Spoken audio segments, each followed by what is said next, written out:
그러면 내가 물어야 될까? 내가 다 물어야 될까? 근데 이런 경우에 방법을 알면요, 해결할 수 있는 방법을 찾을 수가 있다는 거죠. 우선 알아야 될 게 두 가지로 좀 나눠봐야 되는데, 첫 번째는 자연적으로 훼손되어 있는 경우가 있어요. 이런 경우에는 사실 나한테 책임은 없습니다. 예를 들어서 오래돼 가지고 색깔이 변색됐다, 아니면은 밖에서 물이 새 가지고 들어오는 바람에 벽지에 색깔이 변하거나 찢어졌다, 이런 경우에는 내가 뭔가 수리를 하지 않아도 됩니다. 근데 이럴 때도 얘기는 해야 돼요. 이거 제가 전에 얘기한 것처럼 밖에서 물이 새가지고 벽지가 다 젖어서 색이 변했어요. 그러니까 이렇게 말을 하면 돼요. 그러니까 굳이 스트레스를 받거나 내가 수리를 해야 되나 이런 생각을 할 필요가 없어요. 근데 이렇게 말을 해야 되는 이유가 이런 뜻이거든요. 내 책임은 아니지만 이렇게 됐으니까 알고 계셔야 돼요. 저는 선량한 관리자 의무를 다 했습니다. 이렇게 얘기를 하는 거예요. 대부분은 이렇게 얘기를 했을 때 이 단계에서 끝이 납니다. 90% 이상이 이 단계에서 이렇게 해결이 돼요. 누가 돈을 내든지 간에 싸움 없이 해결이 된다는 거죠.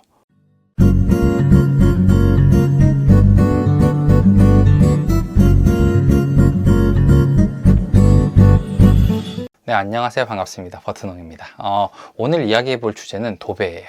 제가 예전에 도배에 대한 영상을 올린 적이 있었는데, 그 다음부터 도배로 인해서 생겼던 문제에 대해서 질문을 주신 분들이 정말 많았거든요. 그래서 오늘은 그 부분에 대해서 좀 얘기를 해볼게요. 일단 도배나 장판 같은 문제에서 제일 많은 분쟁이 생기는 이유가 너무 되게 간단하거든요. 집을 들어갔는데 처음에 보이는 게 벽이라든지 바닥이잖아요. 그러다 보니까 도배라든지 장판 문제 때문에 많은 싸움이 일어나요. 그러니까 이런 것들을 부동산에서는 화장한다라고 얘기를 하거든요.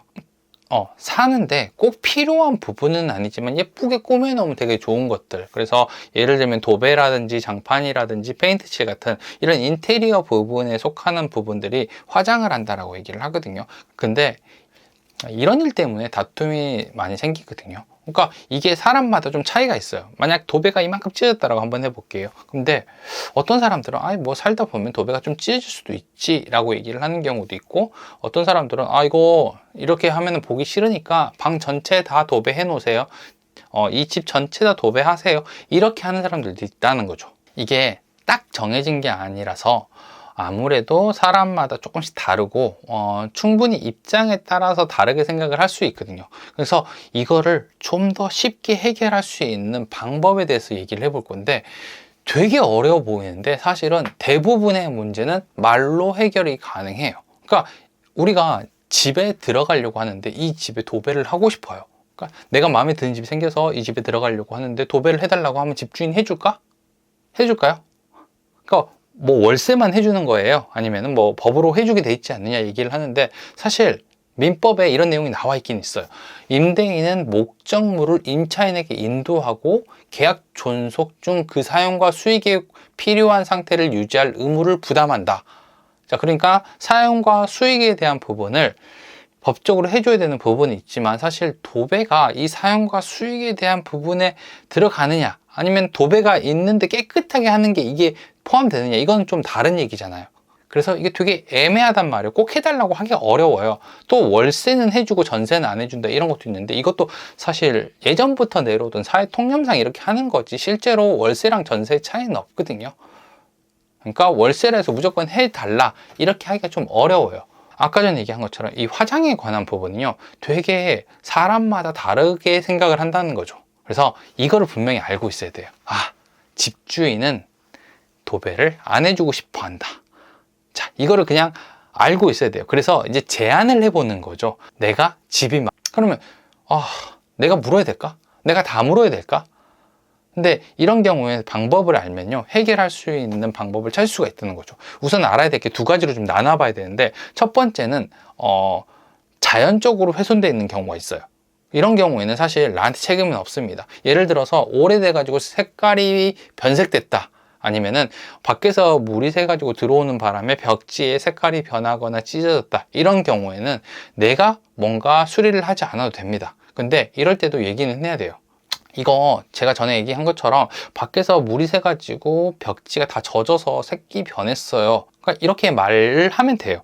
그러니까 굳이 스트레스를 받거나 내가 수리를 해야 되나 이런 생각을 할 필요가 없어요. 근데 이렇게 말을 해야 되는 이유가 이런 뜻이거든요. 내 책임은 아니지만 이렇게 됐으니까 알고 계셔야 돼요. 저는 선량한 관리자 의무를 다했습니다. 이렇게 얘기를 하는 거예요. 하는 건 내 집을 깨끗하게 만드는 거잖아요. 그리고 깨끗하게 산다라고 하면은 다음에 세입자를 구하는 것도 되게 좋을 것 같아요.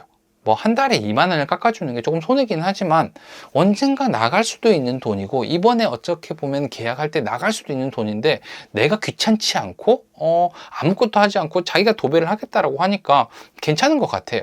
들어간 내 입장에서도 2년 계약을 했다라고 하면은 이 정도 비용이면은 충분히 도배비보다 더 아낄 수도 있거든요. 그러니까 서로 손해보는 게 없어요. 그래서 일단 먼저 제안을 해보는 거예요. 안 되면 모르겠지만 일단 제안을 해보는 거죠. 물론 이거를 안 해줘도 계약할 사람들이 쫙 줄 서 있는 경우에는 안 해주겠죠. 근데 대부분의 경우에는 이렇게 제안을 했을 때 해준다는 거죠. 주인은 공실이 늘어나거나 아니면은 다음 세입자를 찾는 게 생각보다 귀찮고 하기 싫은 일이에요. 그러니까 2만 원 정도면은 충분히 괜찮겠다 라고 생각을 한다는 거죠. 그래서 내가 도배가 필요하겠다라고 생각하면 이렇게 얘기를 해보는 거예요.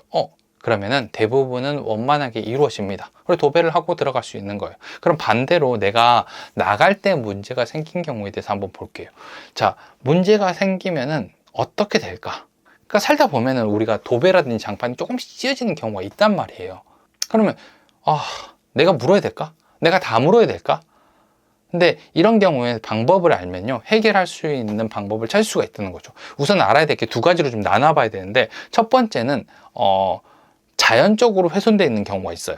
이런 경우에는 사실 나한테 책임은 없습니다. 예를 들어서 오래돼 가지고 색깔이 변색됐다, 아니면은 밖에서 물이 새 가지고 들어오는 바람에 벽지의 색깔이 변하거나 찢어졌다, 이런 경우에는 내가 뭔가 수리를 하지 않아도 됩니다. 근데 이럴 때도 얘기는 해야 돼요. 이거 제가 전에 얘기한 것처럼 밖에서 물이 새가지고 벽지가 다 젖어서 색이 변했어요. 그러니까 이렇게 말을 하면 돼요. 그러니까 굳이 스트레스를 받거나 내가 수리를 해야 되나 이런 생각을 할 필요가 없어요. 근데 이렇게 말을 해야 되는 이유가 이런 뜻이거든요. 내 책임은 아니지만 이렇게 됐으니까 알고 계셔야 돼요. 저는 선량한 관리자 의무를 다했습니다. 이렇게 얘기를 하는 거예요. 실제로 법에도 이런 내용이 나와요. 자, 민법에 보면요, 전세권자는 목적물의 현상을 유지하고 그 통상의 관리에 대한 수선을 해야 된다. 자, 그러니까 사실 관리에 대한 부분에 책임은 있긴 하거든요. 그런데 자연적인 부분들을 내가 어떻게 할 수 있는 건 아니잖아요. 책임은 없지만 관리를 했다는 걸 알리기 위해서 얘기를 하는 거죠. 근데 파손의 경우는 달라요. 그러니까 뭔가 내가 찢거나 아니면 우리 아이가 찢거나 그런 경우가 있거든요. 그러니까 아이가 막 크레파스로 벽에다가 막 색칠을 했어요. 아니면 가구를 옮기다가 장판을 좀 찢었어요. 자, 이럴 때는 내가 복구를 하는 게 맞고 내가 손해배상을 하는 게 맞아요. 근데 이때도 원만하게 해결할 수 있는 방법이 있다는 거죠. 한국 사람들은 이상한 버릇이 있단 말이에요. 내가 큰 소리를 내서 강력하게 얘기를 하면은 분명히 들어줄 가능성이 되게 높아. 목소리 큰 놈이 이기는 거야. 이렇게 생각을 하고 처음에 당당하게 얘기를 하는 경우나 아니면 내 잘못이 아니라고 얘기를 하는 경우가 있어요. 근데 여기서 문제가 뭐냐면은 상대방도 한국 사람이라는 거죠. 그래서 큰 소리를 들은 한국인이 그럼 내가 더 큰 소리를 내야겠다라고 해서 싸움이 일어나는 거예요. 실제로 부동산에서 일어나는 싸움 중에서 90% 이상이 감정 싸움이에요. 그러니까 처음에는 별거 아닌 일이었는데 이렇게 큰 소리를 내거나 따지다가 서로 감정이 상해서 싸우는 경우가 훨씬 많아요. 그러니까 내가 이기는 게 아니라 오히려 싸움이 커지는 거죠. 그래서 방법을 알아야 돼요. 이 방법이라는 게 뭐냐면은 이렇게 얘기했다 해볼게요. 이건 제 잘못이 아니에요. 제가 고의로 한 건 아니에요. 제가 어떻게 해드리면 될까요? 이렇게 말을 해볼게요. 되게 친절하게 얘기를 했어요. 근데 이거를 받아들인 상대방은 그럼 나보고 어쩌라는 거야? 내가 뭘 처리를 해야 되는 거야? 내가 한 것도 아닌데 이런 거까지 다 해줘야 되는 거야? 그럼 내가 어떻게 해야 되지? 이러면서 이제 신경 쓸 게 생긴 거예요. 귀찮은 일이 생긴 거죠. 그래서 내가 이렇게 얘기를 하게 되면 상대를 되게 애매하게 만드는 거예요. 그리고 상대방도 말을 짜증을 내면서 얘기를 하는 거예요. 나보고 어쩌라고요?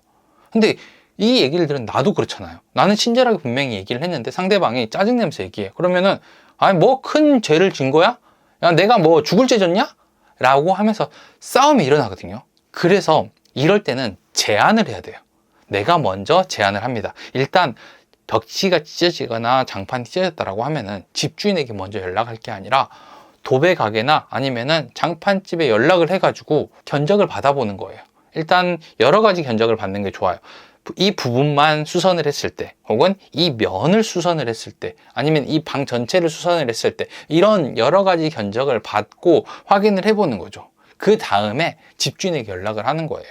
그래서 상황을 얘기하는 거죠. 아, 제가 이래 해서 여기가 좀 찢어졌는데 제가 확인해 보니까 여기만 수선을 하게 되면 얼마가 나오는데 좀 보기가 싫으니까 이 한 줄을 할 수가 있대요. 그래서 이 정도 비용이면 할 것 같은데 제가 수선을 해 놓을까요? 라고 얘기를 하는 거죠. 그러면은 상대방이 받아들였을 때 마음이 되게 편하네요. 아, 그랬구나. 아, 살다 보면 그럴 수 있지. 내가 할 일은 없네. 그러면 그럼 그렇게 해주세요 라고 얘기를 하거나, 아니면 어차피 저희 다시 도배하려고 생각한 거니까 그냥 놔두세요 라는 반응이 나오는 경우가 훨씬 많아요. 대부분은 이렇게 얘기를 했을 때 이 단계에서 끝이 납니다. 90% 이상이 이 단계에서 이렇게 해결이 돼요. 누가 돈을 내든지 간에 싸움 없이 해결이 된다는 거죠. 그리고 만약 협의가 되지 않는다 하더라도 보기 싫지 않게 수선을 하면 되기 때문에 문제 없어요. 어떤 문제라는 게 생겼는데 어떻게 접근하느냐에 따라 좀 더 나은 방법이 있을 수도 있거든요. 그러니까 오늘은 제가 도배에 대한 부분들, 그러니까 집을 들고 나갔을 때 수선에 대한 부분들이 생겼을 때 어떻게 해결해야 되는지에 대해서 얘기를 해드렸고요. 다음번엔 조금 더 재미있는 내용으로 찾아오도록 하겠습니다. 구독과 좋아요, 알람 설정 꼭 해주시고요. 감사합니다. 저는 버튼홍이었습니다.